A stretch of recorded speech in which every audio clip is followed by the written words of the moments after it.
টাকার মান কমিয়ে কিন্তু বেশ তলানিতে ঠেকছে ধীরে ধীরে। এ মাসে আবার নতুন মুদ্রানীতি ঘোষণা করা হবে। নতুন মুদ্রানীতি মানেই হচ্ছে ডলারের দাম এখানে আবার বাড়বে, সুদের হার আরও বাড়বে। সুদের হার কোনো কোনো ক্ষেত্রে 15 থেকে 16% গিয়ে ঋণের ক্ষেত্রে ঠেকেছে। সেক্ষেত্রে দেখা যাচ্ছে যে ডিপোজিটের উপরে সে সুদের হারও বেড়েছে। কোনো কোনো ক্ষেত্রে 13% অফার করছে কোনো কোনো ব্যাংক, কোনো কোনো ব্যাংক আবার 11-8%। তো ভালো ব্যাংকগুলোর ক্ষেত্রে কিন্তু এখনও ডিপোজিটের উপরে রেট খুব একটা বাড়েনি, কিন্তু ঋণের উপরে তাদের যে রেট সেটি কিন্তু বেড়ে গিয়েছে। অন্যদিকে ডলার রেট বর্তমানে 117 টাকায় আছে।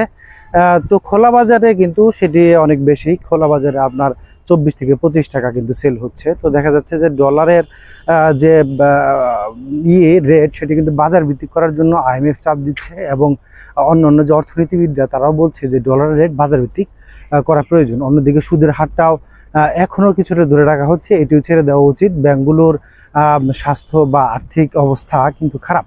তো দেখা যাচ্ছে যে এই ক্ষেত্রে যখনই সুদের হার বেড়ে যাবে, যখনই ব্যাংকগুলোর সুদের হার বাড়াতে থাকবে, তখন কিন্তু আবার স্টক মার্কেট আরও বিপদে পড়বে। স্টক মার্কেটে এমনি বিপদে আছে, বিভিন্ন কারসাজিতে স্টক মার্কেটের অবস্থা খারাপ। তো দেখা যাচ্ছে যে স্টক মার্কেটগুলো থেকে টাকা তুলে নিয়ে মানুষ কিন্তু নিরাপদ বিনিয়োগ ব্যাংকগুলোতে করতে চেষ্টা করবে। কারণ হচ্ছে আরও হাই ডিপোজিট রেট যখন ব্যাংকগুলো অফার করবে, তখন কিন্তু স্টক মার্কেটে থেকে টাকা তুলে এনে মানুষ ব্যাংকে রাখতে শুরু করবে। তো নতুন মুদ্রানীতি বা নতুন যে মুদ্রা বাজার নীতি আসছে, সেক্ষেত্রে কিন্তু বাংলাদেশ ব্যাংক এই মাসেই সেটি জারি করবে।